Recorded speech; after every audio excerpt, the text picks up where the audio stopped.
Donc l'objectif, on a vu, hein, la chaîne de compilation, c'est l'élément principal qu'on va voir pour l'instant.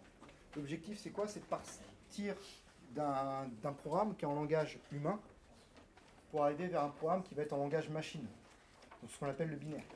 Okay, des langages humains, vous en connaissez plein. On appelle ça plutôt des langages textes d'ailleurs. Et des langages binaires, il en existe plusieurs. Okay, nous, ce qu'on avait vu, voilà, c'est on se concentre surtout sur la partie langage compilable, y compris, bonjour, et en particulier, du coup, le langage C, qui lui est un langage, du coup, qu'on qualifie de portable. Vous vous souvenez ce que c'est dire portable? Elle peut être utilisée sur différentes machines, différentes architectures. Ouais. Un programme écrit en langage C peut être utilisé sur différentes machines, sur différentes architectures. Okay, et donc avec un programme, je peux générer un exécutable pour chacune des architectures qu'on voit ici. Okay, par contre, en fait, il nous faut un intermédiaire. Cet intermédiaire, c'est la chaîne de compilation. Et il nous faut une chaîne de compilation par architecture.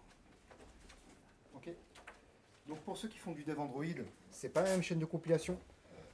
Pour ceux qui font... Enfin, le problème, c'est pas Android, pardon. Le problème, ce sont les processeurs qui sont utilisés sur vos smartphones, qui sont des architectures ARM. Okay, alors que sur le PC, vous avez des architectures Intel, AMD. Okay, on verra, ces deux architectures sont compatibles entre elles, Intel et AMD. Donc c'est pour ça que, au final, que vous téléchargez un logiciel pour votre PC AMD ou pour votre PC Intel, il n'y a pas de grande différence. Enfin, il n'y a même pas de différence, en fait.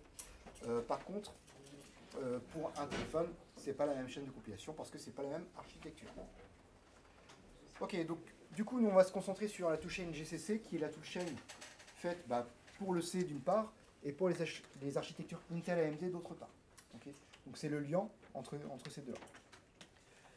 On a commencé par voir les différents étages de la chaîne de compilation, enfin surtout les trois premiers en fait pendant le précédent cours. Le premier étage, le préprocesseur, enfin plutôt le pré-traitement. Préprocesseur serait un mauvais anglicisme utilisé. Donc le pré-traitement, pré-processing, c'est ce qui va gérer tout ce qui commence par un dièse. Dièse include, dièse define, dièse if. Il fait un premier truc, un premier passage qui est vraiment rudimentaire à chercher à remplacer. Vous pourriez même coder ça en fait. Chercher tout ce qui est dans un fichier, par exemple le hello.h, pof, et je le colle dans le fichier .c. Okay, tous les dièse define qu'on a vu ici, là, je cherche partout l'occurrence de 40 et je remplace par la valeur 40. Et donc ça fait ça, voilà, absolument partout. Ça marche avec les chaînes de caractères, ça marche avec absolument tout. Et ça marche juste avec, en gros, une déclaration de variable, enfin de macro-constante. Vous vous souvenez à quoi servent les dièses if par rapport à un if en C? On avait parlé de ça très vite fait. Ouais. Ouais, le test il est fait qu'une seule fois pendant la phase de pré-traitement, donc pendant la phase de compilation, c'est-à-dire au moment où vous construisez votre exécutable. Et une fois que votre exécutable il est construit, ce test-là n'est plus effectué. Okay, donc ça vous économise des instructions de test, ça vous économise du temps, ça vous économise des instructions tout court, donc vous réduisez la taille de votre code. L'inconvénient, c'est qu'il est moins malléable. Vous voulez remodifier le test, enfin vous voulez retester, parce que vous avez changé un paramètre dans votre code, et peut-être qu'il faut tout recompiler. Donc du coup, c'est moins malléable. Mais par contre, c'est plus efficace qu'un test en if en C qui, lui, va être fait. Ce sont vraiment des instructions qui vont être implémentées derrière en assembleur et en binaire. Ok. Donc ça, c'est le pré-traitement. J'avance sur la partie compilateur, du coup, qui est... Maintenant, vous faites le distinguo entre le compilateur et la chaîne de compilation. Donc le compilateur, juste un seul étage. Premier étage, le parseur. Je vous le dis comme ça, c'est celui qui vous engueule quand vous faites des conneries. Parce que c'est lui qui va vérifier le langage. Okay, est-ce que vous respectez, est-ce que vous utilisez le bon lexique, est-ce que vous utilisez la bonne grammaire, la bonne syntaxe. Okay. En dessous, on a le sous-étage traducteur qui va traduire du C vers quoi déjà? Assemblage. Vers le langage d'assemblage, ou assembleur si vous préférez. Et encore en dessous, on a l'optimizer qui lui va apporter des optimisations. Okay. Vous avez vu l'an dernier, Microchip PIC 18, on va dire une architecture qui est relativement simple. Okay. Et cette architecture relativement simple, on peut se permettre, nous, de faire des optimisations en assembleur et des trucs comme ça, en tant que développeur. Par contre, une architecture comme Intel ou AMD, là, pour aller faire des optimisations, bon courage. Donc là, dans ce cas-là, en fait, on va considérer que la chaîne de compilation est beaucoup plus intelligente que le développeur. Et le développeur, quand il va coder, ça fait partie des règles de codage qui sont enseignées par exemple aux informaticiens dans le bâtiment en face, hein, c'est vous faites un code, vous ne l'optimisez pas. Vous faites le code, c'est tout. C'est ce qu'on vous demande. Et après, vous compilez avec O3, pof, les optimisations, elles arrivent automatiquement. Okay. Ce qui fait que vous allez garder de votre côté un langage, enfin un programme écrit de manière claire, sans essayer de faire des instructions un petit peu dans tous les sens, parce que ça vous permet d'optimiser selon vous. Non, vous allez écrire les instructions dans l'ordre logique, de manière la plus claire possible, et derrière, vous compilez avec l'option O3, et paf, là, tout est compilé, et c'est optimisé. Okay. Parce que, du coup, pour des architectures extrêmement complexes comme ça, le compilateur est plus intelligent que vous, et que moi, et que les collègues qui sont en info. Voilà, il n'y a pas de honte à le dire. Là, il y a du boulot qui est fait. Ok, donc voilà, ça c'était le compilateur, et ensuite, on a... Ça c'était les petits exemples qu'on avait vus, donc je repasse dessus rapidement. Et ensuite, on avait l'étage d'assemblage, qui lui permet de faire quoi? De passer d'un fichier .s, qui est en langage d'assemblage, on vient de le dire, à un fichier .o, qui lui est en langage binaire. Okay. Donc langage binaire, c'est quoi la différence avec le langage d'assemblage? C'est quoi le point commun et c'est quoi la différence? Un pour chaque. Ouais. La différence, c'est que le langage binaire, donc à partir de l'étage d'assemblage, en plein milieu, on se retrouve effectivement dans un format compréhensible uniquement par la machine et qui n'est plus compréhensible par l'humain. Okay. Donc on parle effectivement, le point S, c'est du langage texte, le point O, c'est du langage binaire. Okay. Donc ça, c'est la différence. Les points communs. Un seul code binaire correspond à un seul code de l'assemblage. Alors, c'est pas vraiment le point commun que j'attendais. Oui, effectivement, chaque point S va donner naissance à un point O. On est d'accord là-dessus. Mais c'est pas ce que j'attendais. Ce n'est pas portable. Les deux ne sont pas portables. Okay. Effectivement, le langage C, le fichier C qui est tout là-haut, portable, humainement lisible.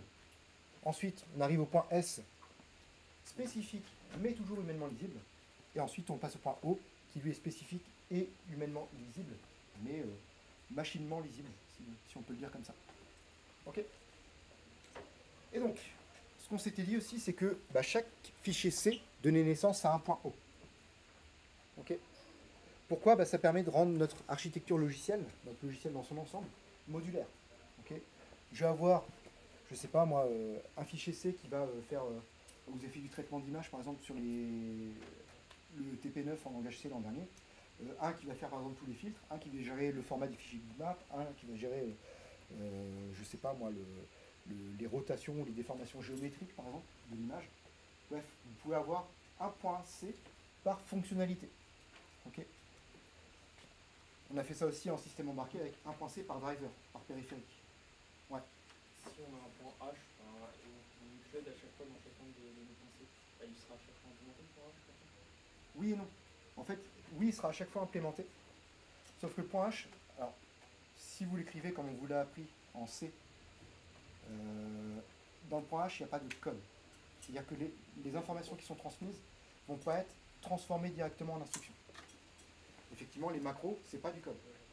Les macros, on a fait le define tout à l'heure, 40-40. En fait, c'est un chercher remplacé. Ça, c'est pas une instruction. Derrière, c'est le compilateur qui va traduire. Les include, en fait, quand vous faites un include de stdio.h, par exemple, pour inclure le fait d'utiliser la fonction printf, ce que vous incluez, c'est le prototype de la fonction, c'est pas la définition. Je sais pas si vous vous souvenez de la subtilité avec ça. Le prototype, c'est vous mettez, je sais pas, printf, entre parenthèses, je sais pas quoi, point virgule. Et la définition, c'est printf. Et puis, vous ouvrez les accolades et là, vous dites comment fonctionne ma fonction. Okay. La différence, elle est là. Du coup, le prototype, c'est juste dire comment je m'en sers. Donc, il n'y a pas de code derrière ça. Par contre, la définition, c'est comment elle fonctionne et là, il y a du code. Et ce code-là, il n'est pas dans stdio.h, mais dans stdio.c. Donc, effectivement, selon comment on vous a appris à écrire des fichiers C et des points H, je dirais qu'à l'heure actuelle, on vous a appris à ne pas mettre d'instruction, pas mettre de code dans les points H.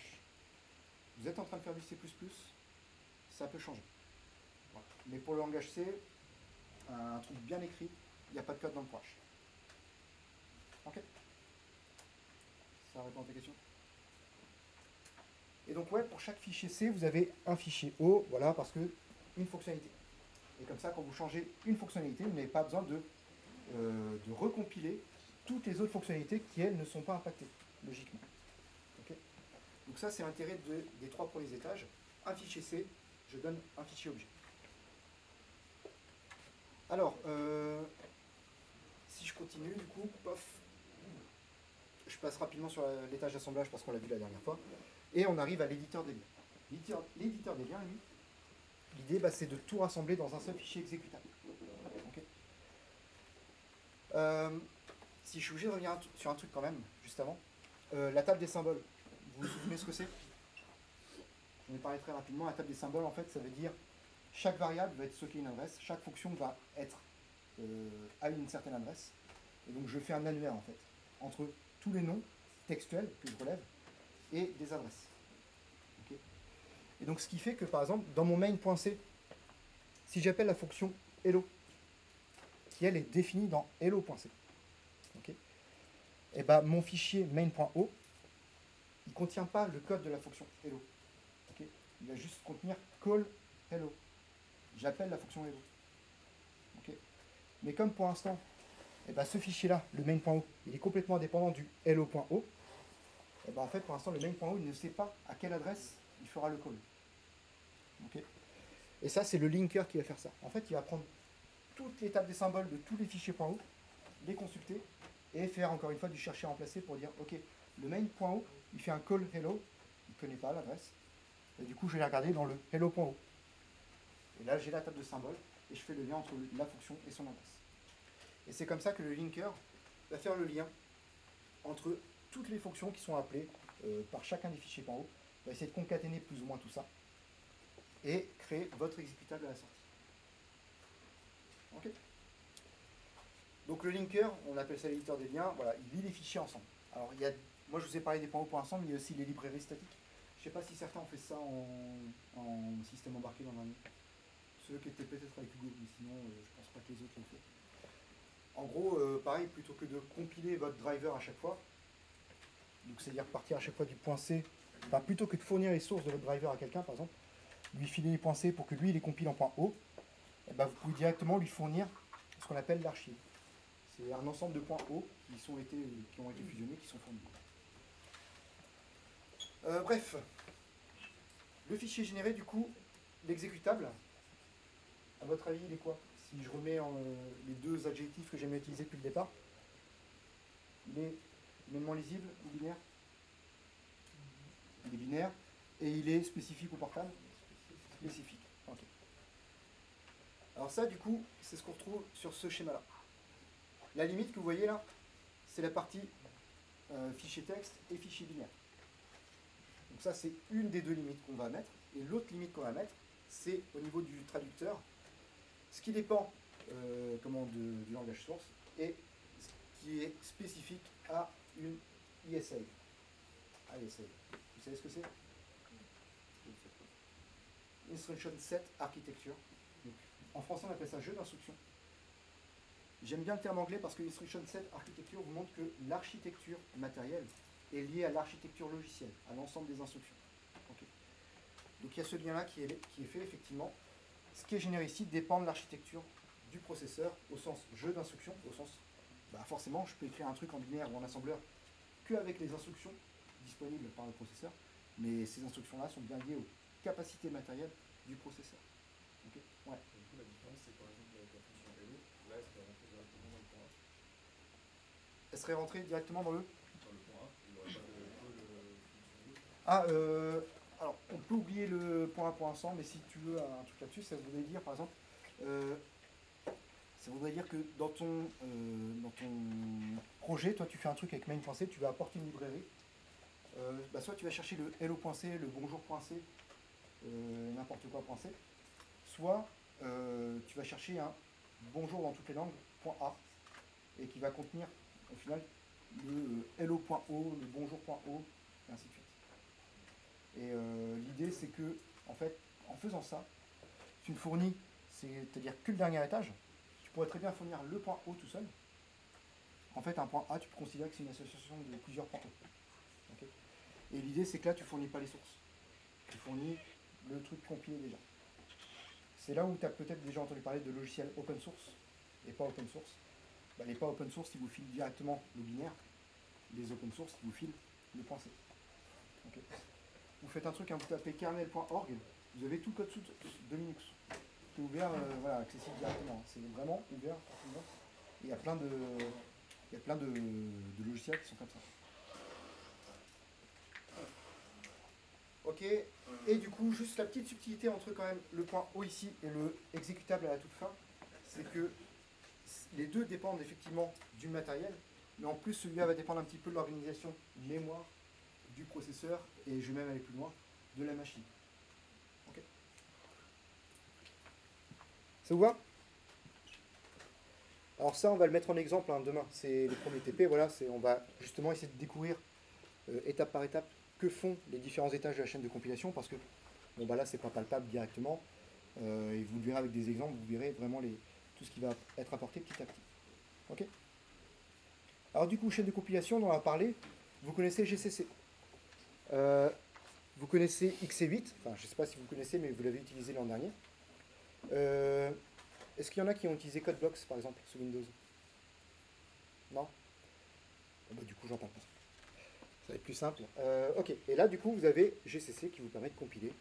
GCC, mon fichier.c, -o, mon fichier.out, et vous avez votre compilation qui est faite. Ok. Sauf que quand vous avez plusieurs fichiers C à compiler en un fichier O, enfin, chacun en un fichier O, puis après linker tout ça, ça commence à devenir complexe. En fait, il faut taper plusieurs fois GCC pour arriver à lier tout ça. Donc, ce qu'on va faire, c'est qu'on va appeler make. Je ne sais pas si vous vous rappelez, on a utilisé très vite fait l'an dernier. Make, en fait, vous mettez toutes vos règles de compilation. Ce point C là va devenir ce point O là, ce point C là, ce point O là, et ainsi de suite. Et à la fin, tous ces points O vont devenir cet exécutable. Donc, make vous permet d'automatiser la compilation. Et vous avez commencé les TP de C++ ou pas? Ouais. Donc, vous connaissez CMake. Vous n'avez pas encore fait CMake? Sauf que juste pour créer le projet, vous en servez juste pour créer le projet, puis C'est pour pratique ici, c'est ça. ouais, alors, là où Make permet d'automatiser la compilation, CMake permet d'automatiser l'automatisation de la compilation. Okay. La différence est là. En fait, Make, c'est vraiment un fichier et une ligne de commande est terminée. CMake vous permet de créer le Makefile et créer tout un environnement de compilation. Okay. Honnêtement, pour nous, en embarqué, ça devient pas forcément utile. Okay. Même ceux qui vont développer sur des processeurs qui vont embarquer du Linux embarqué, hein, ce qu'on fait en troisième année en SAF, on a plutôt tendance à écrire des Makefiles que faire un environnement avec CMake. Okay. Ça reste relativement léger, suffisant pour nous. Voilà, Make, c'est suffit pour nous. Par contre, les infos, bah, ils mangent un petit peu de Makefile, et tant pis pour eux. Donc Make, pareil, vous allez voir les TP qu'on fera. En fait, déjà le poly il est gros, parce qu'il y a des TP, en fait ce cours-là, enfin, les infos le font aussi. Okay. Sauf que les infos ont plus d'heures de TP que nous, donc du coup il y a un poly qui est fait, nous on va piocher dedans. Okay. Et même là, je l'ai retravaillé récemment, justement pour notamment vous donner des exemples de Make. Donc je ne suis pas sûr qu'on le fera en TP, mais si vous voulez comprendre comment ça fonctionne, en gros ça vous prendra une demi-heure sur le temps libre. Vous partez là-dessus, vous faites l'exercice et voilà, vous pouvez le faire à peu près par rapport à ça. Mais du coup, Make, l'idée, c'est de, voilà, dans mon répertoire de travail, en faisant les choses à peu près bien, j'ai un répertoire SRC qui contient les fichiers C, donc les sources, Inc qui contient les include, donc les headers. Je vais avoir obj qui va contenir le fichier objet, et bin qui va contenir le fichier binaire exécutable final. Okay. Donc pour l'instant, au début de mon projet, j'ai juste des fichiers dans source et dans inc. Okay. Ce fichier-là, à côté de ça, j'ai un makefile qui va contenir les différentes règles. Et qu'est-ce que va faire ce makefile? Il va compiler chacun des fichiers C. Donc là, vous voyez, source main.c, source bmp.c, et puis, enfin voilà, ces deux fichiers-là, pardon. Et il va les générer en .o. Okay. Et après, il va prendre ces deux points .o, donc le obj main.o et le obj bmp.o, pour créer l'exécutable. Okay. Donc l'idée, voilà, c'est de vous taper juste make plutôt que d'avoir à taper ces trois commandes-là. Mais c'est littéralement ce que vous auriez dû faire sans make. Taper les trois commandes. Donc voilà, ça c'est la chose qui est intéressante pour ça. Puis après, vous pouvez rajouter des règles. Typiquement, il y a clean et disclean qui sont des règles qui permettent d'effacer du coup les fichiers issus de la compilation, histoire de recommencer de zéro. Ça c'est possible. Donc, comment ça marche en fait GCC, Makefile, pardon. Si je me remets sur l'architecture à 4 étages que je vous ai présentée là, donc préprocesseur, compiler, assembler et linker, en fait l'idée c'est, est-ce que je dois régénérer un fichier .o? En fait je regarde, est-ce que le fichier .o est plus récent ou plus vieux que le fichier .c? S'il est plus récent, ça veut dire qu'il est à jour, et s'il est plus vieux que le fichier .c, ça veut dire que je viens de faire une modification dans le fichier .c. Et donc, je vais pouvoir recompiler uniquement cette partie-là. Toc. Et du coup, voilà, c'est comme ça qu'il va permettre que Makefile va permettre de compiler uniquement les fichiers nécessaires. Et je vous en ai parlé, quand vous avez un très gros projet logiciel, plutôt que de recompiler tous les fichiers C pour tous les transformer en fichier O alors qu'il n'y en a qu'un seul qui a été modifié, et vous faites du tri avec ça. Ok? Question? Ça vous avez peur en dernier de mec? Non? Ouais. On va essayer de rendre ça gentil maintenant. Ok. Et du coup, regardez, ça c'est le contenu au final d'un Makefile. Pour vous présenter. Je vais d'abord présenter les deux règles qui sont en dessous, parce que les deux règles qui sont en dessous, au final, c'est les premières qui vont s'exécuter. Ce que vous avez surligné là, ce sont ce qu'on appelle les cibles, target. Donc l'idée, c'est de regarder ma target, et après les deux points, ce sont les dépendances. Et en fait, si ma target est plus vieille qu'au moins une des dépendances, c'est-à-dire, est-ce que ma target n'est pas à jour? Si elle n'est pas à jour par rapport à une des dépendances, au moins une, alors je vais appliquer la commande qui se trouve en dessous. Okay. Donc, objmain.o, il n'existe pas au départ. Okay. Donc, par définition, il n'est pas à jour. Donc, je regarde. Okay. Et du coup, j'applique gcc sur main.c et objmain.o. Et ces deux lignes-là, au final, les deux commandes gcc que vous voyez là, ce sont bien les deux qui sont produites ici. Okay. Donc, c'est bien l'exécution de ces deux cibles-là, de ces deux règles-là, qui s'est faite. Okay. Et une fois que j'ai généré des nouveaux fichiers .o, je regarde, au final, mes deux fichiers .o, ils sont là, mais TP9, c'est-à-dire qu'il n'est plus à jour. Donc, je vais recompiler TP9 avec la règle qui se trouve en dessous. Okay. Donc en vrai, vous allez voir, peut-être aussi qu'en faisant les TP sur la chaîne de compilation, vous allez mieux comprendre le rôle des différents étages et voir un petit peu comment on construit le Makefile au final. C'est un outil qui est quand même très très très utile. Vous utiliserez sûrement un petit peu pendant la formation. Donc voilà, on va repasser dessus. J'ai eu confirmation, ça vous a fait peur, l'an dernier en tout cas. Et cette année, on va travailler sur cette folie-là. Okay.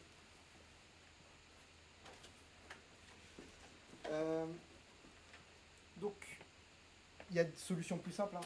Moi, forcément, stéréotype, je parle en tant que gros barbu devant mon PC, qui code dans le noir. Ah non, j'ai pas la Red Bull en stéréotype, c'est le café. Mais bon. Et du coup, voilà, soit vous codez sur la ligne de commande, soit vous êtes un petit peu plus sophistiqué que ça et vous utilisez un IDE qui a un environnement de développement intégré. Vous en connaissez puisque vous avez codé l'an dernier avec MPLAB. Okay. MPLAB est un IDE, environnement de développement intégré. Environnement de développement, c'est là où je vais coder, intégré, c'est-à-dire que tout se trouve à l'intérieur. Et tout, c'est quoi? C'est un éditeur de texte avec un petit peu de coloration syntaxique, okay, parce que du code source juste en noir et blanc, c'est un peu chiant à suivre. Et il y a la chaîne de compilation qui est intégrée avec. Okay.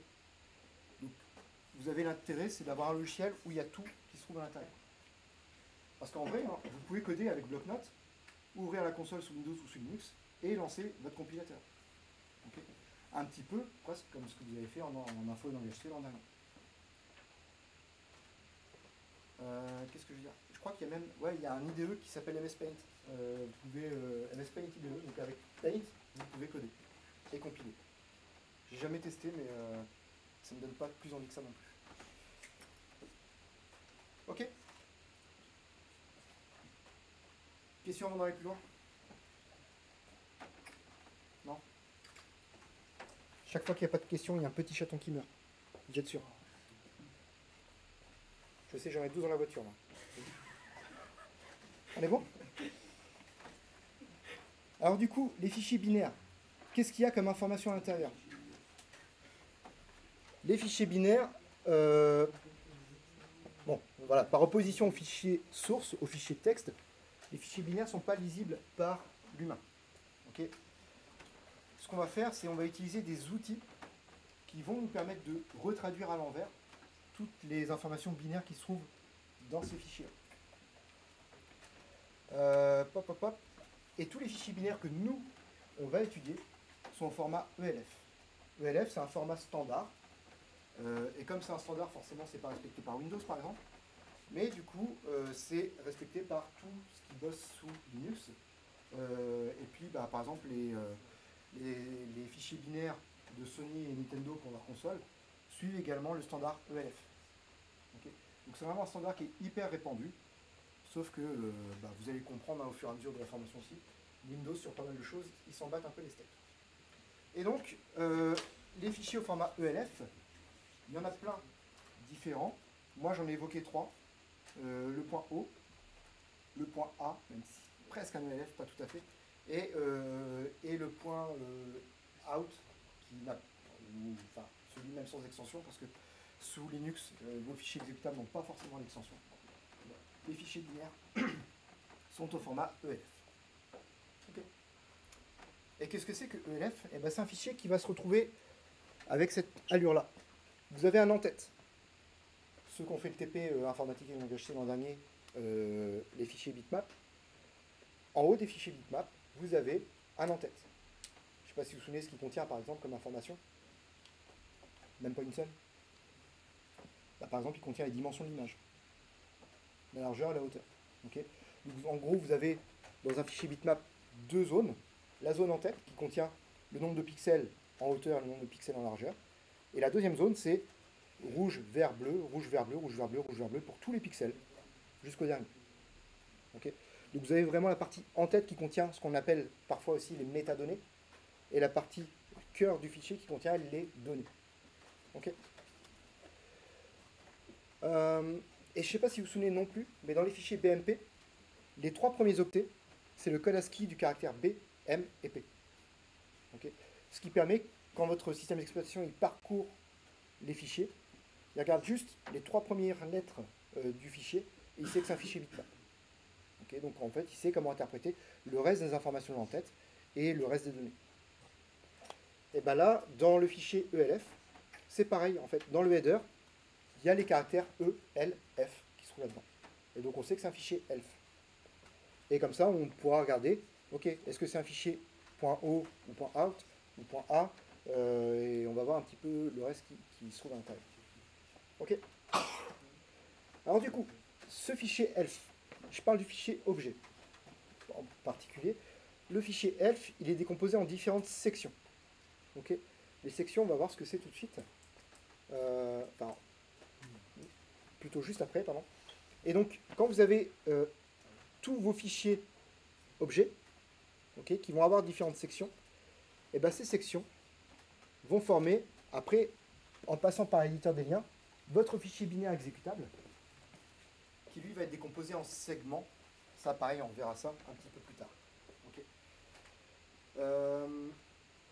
Mais ce qu'il faut juste retenir là-dedans, section, segment, pour l'instant, c'est pas ça qui m'intéresse. Ce qu'il faut retenir, c'est que voilà, vous avez l'entête qui va permettre de dire que c'est un fichier ELF, ou ELF, comme vous voulez, et ensuite il va être décomposé en différentes zones. Okay. Section, segment, on verra la différence un petit peu plus tard. Mais du coup, là je prends un fichier voilà, qui est un fichier C qui écrit juste un Hello World. Et en fait, dedans, on va retrouver différentes informations. Donc, sur le header qui se trouve ici, pof, le header, vous avez ici le code ASCII du E, du L et du F. Okay. Donc 45, 4C, 4.6. Ça permet de dire, voilà, c'est un fichier au format ELF. Ensuite, il va y avoir des informations là-dedans, notamment, bah d'ailleurs, ici, vous avez l'équivalent ASCII. Mais vous allez avoir, notamment comme information, bah, c'est un fichier exécutable, et ce n'est pas un fichier O. Okay. Il y a différentes choses qui se trouvent à l'intérieur. Ensuite, vous allez voir, dans les sections, Et c'est là où on va commencer justement à décomposer le fichier. Je vais essayer moi de parler d'information. Ok. Information voulant dire instruction et données. Ok. Faites la différence entre des instructions et des données. A et B, ce sont des données. A plus B, c'est une instruction. Ok. Et donc en fait, dans ces sections-là, vous allez avoir une section de code qui contient les instructions, le code binaire des instructions pour être précis. Vous allez avoir une section données qui, elle, contient, par exemple ici, alors ça va peut-être être plus visible sur votre poly, mais qui contient la chaîne de caractères Hello World, en fait, qui est stockée là. Okay. Donc ça veut dire que le printf et Hello World qui est appelé pour écrire ça, en fait, il se décompose en deux parties. La partie que j'appelle la fonction printf, ce qui est dans la partie code ici, et la partie vraiment chaîne de caractères Hello World, qui elle est une donnée. Okay. Et cette donnée-là, elle est stockée dans le fichier binaire. Ok. Et du coup, dans la table des sections qui est en dessous, ça je repasserai un petit peu dessus plus tard, mais dans la table des sections, vous avez l'adresse de là où commence le code, là où commencent les données, et ainsi de suite. Yes. Donc pour l'instant, ça c'est encore abstrait. Pareil, on aura un autre TP que la compilation, mais sur les fichiers ELF comme ça. Et comme le fichier ELF, c'est un fichier qui est binaire, donc pas humainement lisible, on utilise des utilitaires, des outils qui nous permettent de traduire ça à l'envers, donc traduire ça pour que ce soit lisible avec un humain. Donc par exemple, on a la commande readelf et la commande objdump. Donc readelf, ça paraît à peu près compréhensible comme commande. Et readelf-h d'ailleurs, c'est pour lire le header. Okay. Et donc ce header, il peut nous donner différentes informations. Là, vous avez ce qu'on appelle le magic. Donc, magic number. En info, ça peut avoir différentes significations, mais là, en l'occurrence, c'est une suite de caractères, une suite d'octets au début du fichier qui permet d'identifier le format de ce fichier. Et je retrouve 4.5, 4C, 4.6, qui sont le code ASCII des caractères ELF. Okay. Donc encore une fois, ça permet d'identifier ça. Et parmi toutes les informations, donc si je reviens sur la diapo précédente, toutes les informations que vous voyez ici là dans le ELF header, et ben en fait, ça nous permet de retrouver ces informations-là. Donc typiquement, ce que vous retrouvez comme information, c'est est-ce que c'est un fichier exécutable? Est-ce que c'est un fichier objet? On va voir pourquoi on appelle ça relogeable. Et puis vous pouvez voir aussi la cible. Quand vous voyez machine, c'est la cible pour laquelle ça a été compilé. Okay. Rappel, hein, le 80386, c'est le premier processeur 32 bits d'Intel, et c'est pour ça que toutes les machines qui travaillent sur 32 bits sont ce qu'on appelle une architecture x86. Vous avez sûrement déjà entendu ça. Okay. Par opposition, aujourd'hui, on parle de machines x64, qui sont la version 64 bits au final, à la génération suivante, passée sur 64 bits. Ok, et du coup, voilà, il peut y avoir plusieurs informations là-dedans, notamment, par exemple, si je prends mon fichier exécutable qui est ici, alors ça se voit pas trop, donc je vais prendre le fichier qui est ici, qui est aussi un exécutable. Vous avez entry point address, ça va être le point d'entrée, c'est là où se trouve la première instruction exécutable dans le fichier. Il se trouve à cette adresse-là. Donc en fait, voilà, vous avez toutes les informations sur le code, sur les données, tout ça. Yes? Je continue. Là, vous avez un fichier avec un fichier C, quoi, qui contient plusieurs types de données. Vous avez une chaîne de caractères qui est ici. Ça, c'est quoi? Non, ça, c'est pas un string.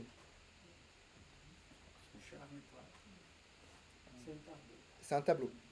Effectivement. C'est un tableau de char. Tableau de caractères. Ok. Et ça, c'est quoi? Un pointeur de char. Voilà, un pointeur vers un caractère ou vers une chaîne de caractères. Okay. La différence, elle est là. Ça, c'est un tableau de caractères. Ça, c'est un pointeur vers une chaîne de caractères. C'est quoi la différence entre les deux? Un va stocker le string, le texte, et l'autre l'adresse de le texte. Ouais. Là, effectivement, je vais stocker du texte quelque part avec MyData. Donc, bonjour le monde. C'est j'ai réservé une zone mémoire dans laquelle je stocke des caractères. Alors que là, j'ai écrit quelque part en mémoire hello world et j'ai une autre variable qui l'indique. Okay. Et la différence par rapport à ça, c'est qu'en fait, un tableau de caractères, vous pouvez modifier le contenu. Un pointeur vers une chaîne de caractères, vous ne pouvez pas modifier le contenu. La chaîne de caractères, elle est créée, elle est comme ça, et après, vous redirigez vers elle. Mais vous ne pouvez pas modifier son contenu. Ok. Et ça, vous allez le voir, en fait, ça va se comprendre pareil au fur et à mesure. Et du coup, quand je compile mon fichier C, et que je génère un fichier O, ok, je vais regarder la table des sections avec readelf-s, je regarde la table des sections. Et la table des sections, qu'est-ce qu'elle me dit? Elle me dit que j'ai différentes sections. Alors je vais prendre celle qui m'intéresse.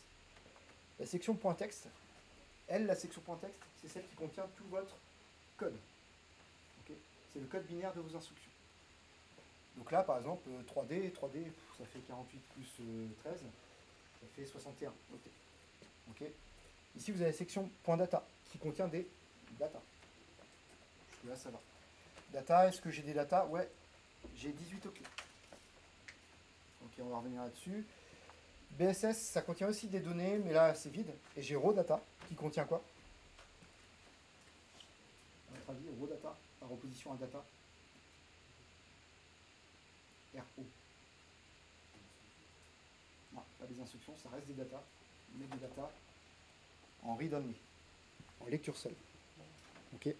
C'est-à-dire que là, j'ai 18 octets de données qui sont lecture seule, ligne 5, et j'ai 18 octets de données qui sont en lecture-écriture, ligne 3. Okay. Du coup, il faudrait juste vérifier. 1, 2, 3, 4, 5, 6, 7, 8, 9, 10, 11, 12, 13, 14, 15, 16, 17. J'ai pas le 18. Pourquoi j'ai pas le 18? Ouais, il y a le backslash 0, effectivement, fin de chaîne de caractères. Donc j'ai bien 18 caractères ici. Et là, 1, 2, 3, 4, 5, 6, 7, 8, 9, 10, 11, 12, 13. 12, pardon. Et normalement 13. Donc là, je dois avoir une faille quelque part. Mais, pas forcément. 13 plus... J'ai dit combien? J. 5, 6, 11, 12, 13. Donc 14 avec le 0. Et le truc, c'est que myRawData, c'est un pointeur. C'est aussi une variable, du coup, puisque c'est un pointeur. C'est une variable qui va être sur 4 octets, je l'ai compilé, ouais. Et du coup, j'arrive bien sur mes 18 en tout. Quoique non, je dis une connerie. Non, je dis une connerie. Alors du coup, je sais plus pourquoi j'ai les 14, mais c'est une connerie ça. Bon, bref. Ouais, c'est tout. C'est tout. Ok. Donc juste pour vous dire que selon les variables, comment vous les écrivez, elles peuvent être stockées dans votre fichier. Ok. Elles peuvent être stockées dans votre fichier binaire. Ça, pareil, on verra ça au fur et à mesure. Mais ce qui est à la limite à retenir là-dessus, c'est que vous avez une section texte qui va être très importante à connaître parce que c'est celle qui contient vos instructions. Des sections data, raw data qui contiennent vos données. Ok. Toc. Donc la section texte, voilà, justement, elle contient le code binaire du programme. Et les autres sections dont je vous ai parlé, elles correspondent à l'allocation statique des variables. Donc BSS, data et raw data. C'est dire quoi, allocation statique?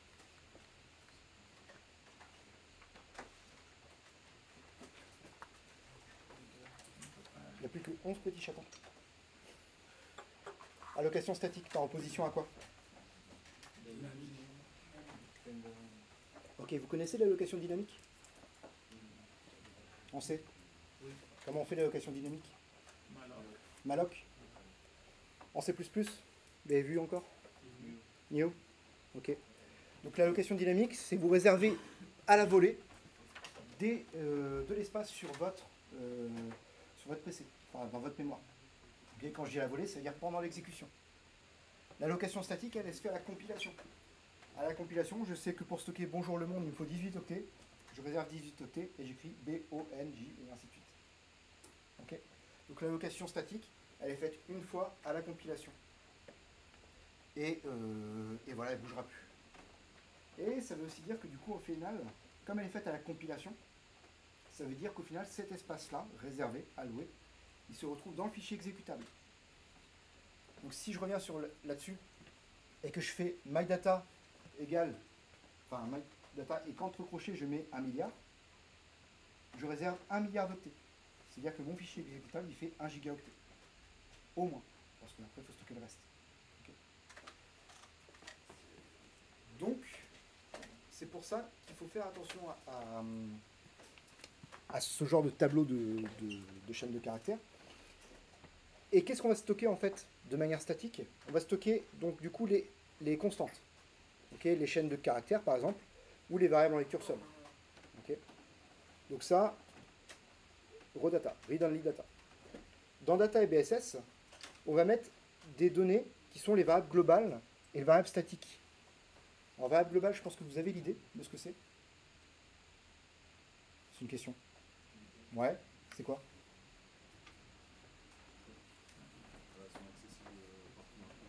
Elles sont accessibles partout dans le programme. Alors je vais être rigoureux quand tu as, plusieurs fichiers C, elle est connue dans tout le fichier C. Après tu peux la rendre connue par l'ensemble du programme, c'est possible. Mais par défaut, si tu ne précises rien, c'est par tout le fichier C. Et donc par le fichier O derrière. Vous avez vu un fichier C égale un fichier. Ok, donc l'intérêt de la variable globale, c'est d'avoir une grande portée. Ok. La portée de la variable, vous voyez ce que je veux dire.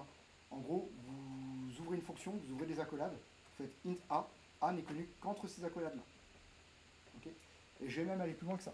Dans votre fonction, vous faites int a, ensuite vous faites un while, et vous ouvrez encore des accolades, vous faites un int b.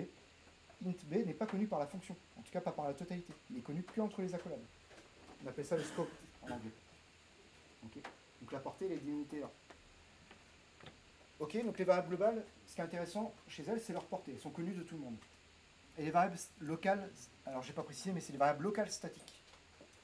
La variable locale, du coup, par opposition à la variable globale, est connue, du coup, qu'un endroit très précis, localisé.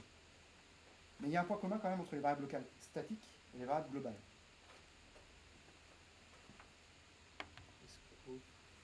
C'est pas le scope.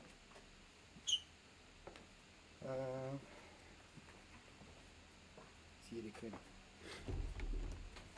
Alors tant pis pour la vidéo, mais si jamais j'ai une fonction que j'appelle en boucle, ok, donc dans mon main, j'ai un while 1 qui fait un appel à F1 tout le temps. Ok. Je fais int a égale 0, int s égale 0, donc static int s égale 0. Je fais A++, je fais S++, fin de ma fonction. Donc dans ma fonction, int a égale 0, static int s égale 0, A++, S++. Je rentre la première fois dans la fonction. À la fin de ma fonction, que vaut A? 1. À la fin de ma fonction, que vaut S? 1. Donc à la fin de ma fonction, A vaut 1. Et S vaut 1. Ok. Je quitte la fonction. Je reviens dedans. Que vaut A à la fin? 1. Que vaut S à la fin? 2. Et là, vous voyez, je rentre une fois suivante. À la fin, A il vaut 1, S il vaut 3. Donc c'est quoi l'intérêt au final d'avoir une variable locale statique? Elle conserve l'information et conserve cette dernière valeur. Okay. Et ça, on va voir en fait avec une variable locale gérée dynamiquement, c'est pas possible. Parce que je rentre dans la fonction, je crée l'espace pour ma variable, je quitte la fonction, je détruis cet espace. C'est pour ça que A disparaît entre guillemets à chaque fois que je quitte la fonction. Par contre, si je dis statique, c'est-à-dire statiquement tu me réserves de la place quelque part, et bah du coup la valeur est conservée.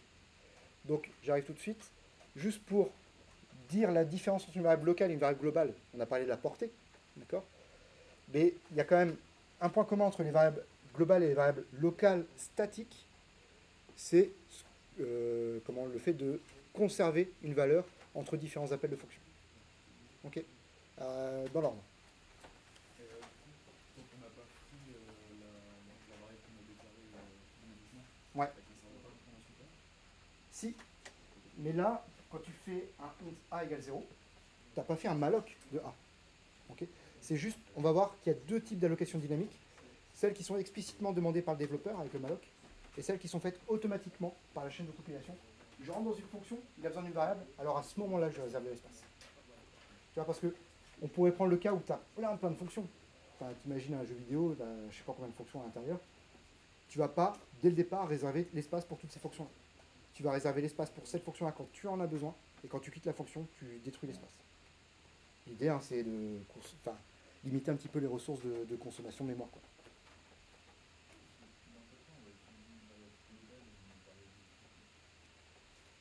Alors,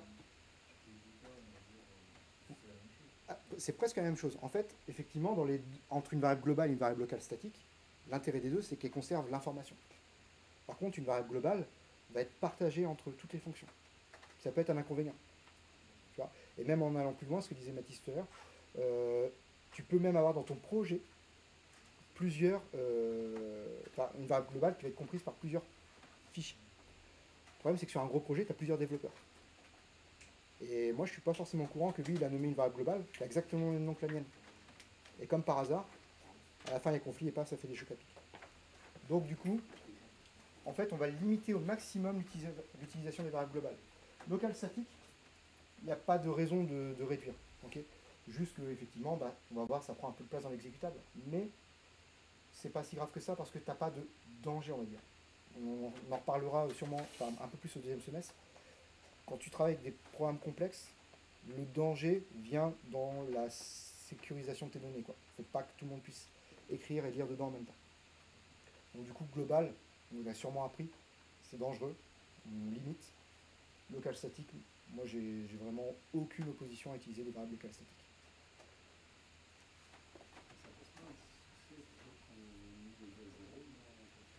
Alors, non, le static s égale 0, ça pose pas de souci. Parce qu'en fait, la variable va être initialisée. Et après, elle va être juste cette. Comment dire ? En fait, ton compilateur qui voit static s égale 0, c'est pas une instruction. C'est plutôt, il va réserver dans ton fichier binaire un espace, il va affecter la valeur 0 dedans, et après, il fera juste, la seule instruction qui existera pour la variable s, c'est incrémente s. Par contre, pour ton int a égale 0, effectivement, comme ça c'est l'allocation automatique dynamique, en fait, ça se traduira à chaque fois que tu rentres dans la fonction par je réserve de l'espace, je mets ça à 0, et après je peux travailler. Parce que comme tes variables sont connues à l'intérieur de chaque fonction, en fait, elle aura un identifiant. Elle s'appellera, en vrai, on le verra, un truc du style s.f1. Pour dire c'est la variable statique s, mais de la fonction f1. Ouais. Ouais. Le s sera toujours le même. Quel que soit l'endroit d'où est appelée la fonction f1, il n'y a qu'une seule instance de la variable locale statique s qui existe. Donc, ce sera toujours la même. Donc si c'est, je sais pas moi, f10 et f20 qui appellent chacune leur tour la fonction f1, et s va s'incrémenter de 1, 1, 1 à chaque appel. C'est vraiment une instance de s par fonction, enfin par f1 en l'occurrence. Ça va ? Ouais ? Ok, donc voilà. Juste pour résumer, dans votre fichier binaire, vous avez d'un côté les instructions dans la section texte. Ça vous rassure quand même d'avoir les instructions dans le fichier binaire. Et vous avez aussi certaines données qui sont les données en lecture seule, read-only data, et les variables globales et statiques. Et vous avez compris pourquoi. C'est parce qu'il faut qu'on puisse se souvenir de leur valeur. Okay, donc pour ça, on va réserver l'espace dans ces fichiers-là. Voilà, donc l'allocation statique, je vous l'ai dit, c'est ce qui se passe effectivement à la compilation. Donc l'espace est réservé une fois, et voilà. Et on verra un peu plus tard d'autres types d'allocations rencontrées, l'allocation automatique dynamique, enfin l'allocation dynamique automatique plutôt, et l'allocation dynamique que moi j'appelle parfois explicite, qui est celle faite explicitement par le développeur avec les malloc et les free. Et ça on verra, c'est fait différemment. Okay, et je vous ai donné la raison aussi, prenez un très grand logiciel, il ne faut pas que toutes les données soient déjà réservées en mémoire, parce que sinon, vous ne pouvez pas charger le logiciel dans la RAM, ça plante. Donc en fait, pour les fonctions, les appels de fonctions, on va gérer dynamiquement le fait de créer de l'espace et de supprimer l'espace. Et donc par exemple, si je reprends le même fichier que tout à l'heure, ici, avec ma chaîne de caractères bonjour le monde et mon tableau de caractères bonjour le monde et ma chaîne de caractères hello world désignée par le pointeur myRawData, et bien en fait on peut voir dans le fichier binaire .o qui est généré, je peux récupérer les informations. Donc je vois 3 sections, section.text, .data, .rawdata. Ok. Je vais vous désigner 3 colonnes. Toc. Cette colonne-là. Ok.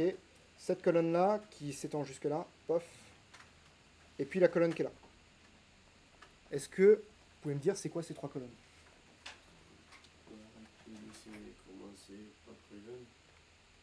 La première colonne, c'est l'adresse. Ok. Alors l'adresse de quoi? Alors, Le symbole. pas de l'instruction, pas du symbole. C'est parce que je suis pointilleux. Alors, ça c'est quoi? Ça ressemble à quoi? Ça. Du contenu, ouais, je suis d'accord, merci. Non mais au final c'est pas si anodin que ça. Parce que la première colonne, c'est pas du contenu. D'accord? La première colonne, effectivement, c'est l'adresse du contenu, si vous préférez. Mais ça, c'est quoi? F3, 0F, 1E, FA. Répondez simplement. Ouais. Non, pas le label. C'est quoi comme notation, ça, déjà? Hexadécimal. Hexadécimal, c'est pratique pour représenter quoi?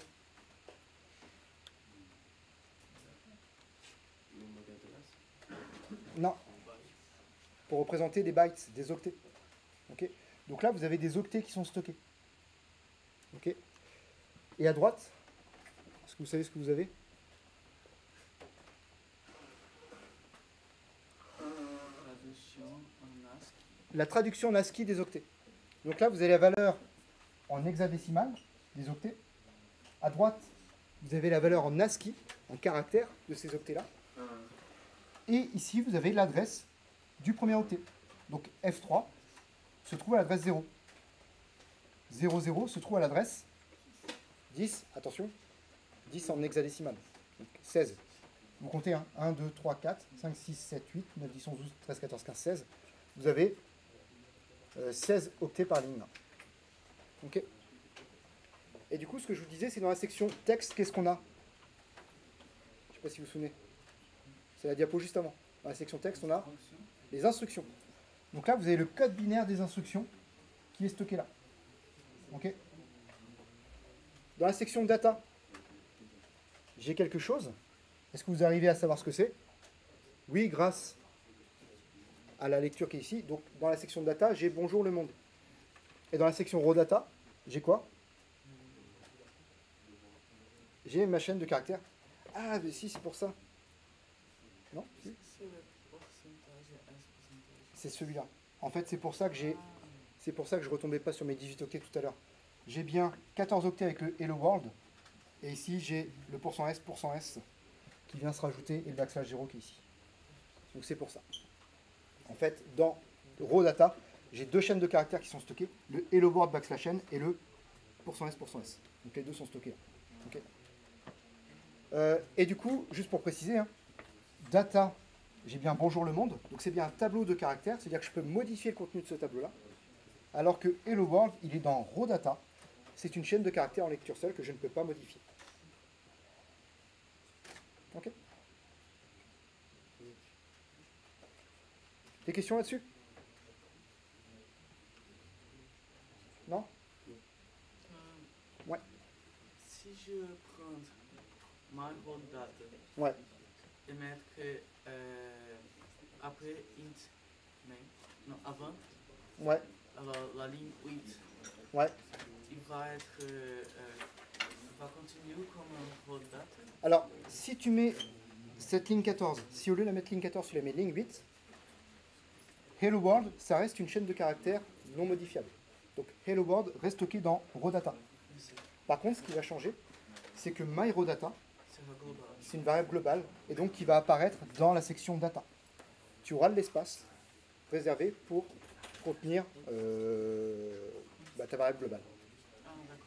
Voilà, ça va être la différence. Ouais. Si j'écris dans la ligne 15, par exemple, étoile, macro data, Ouais. et je change le string, Ouais. ça ne va pas marcher. Alors, tu peux changer myRawData. Tu peux écrire étoile myRawData égale. Ou tu peux écrire myRawData égale hello, tout simplement. Ça, tu peux le changer. Par contre, dire myRawData entre crochets 1 égale le caractère S, ça, c'est pas possible. Tu peux modifier myRawData, tu peux pas modifier le contenu pointé par myRawData. Le type de contenu. Non, vraiment le contenu. On va provoquer des erreurs en TP, on verra ça. Oui.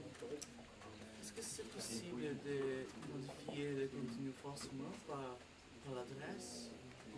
Non, alors on va voir si c'est pas possible. En fait, justement, tout ce qui est stocké là-dedans, dans raw data, et qui va être modifié, c'est empêché par la chaîne de compilation. Donc la chaîne de compilation, en fait, elle va te générer une erreur, et elle ne va pas te générer l'exécutable. Donc ça va s'arrêter là. Ok. C'est un niveau. C'est une erreur, ouais. Ouais. Pardon? S'il vous plaît.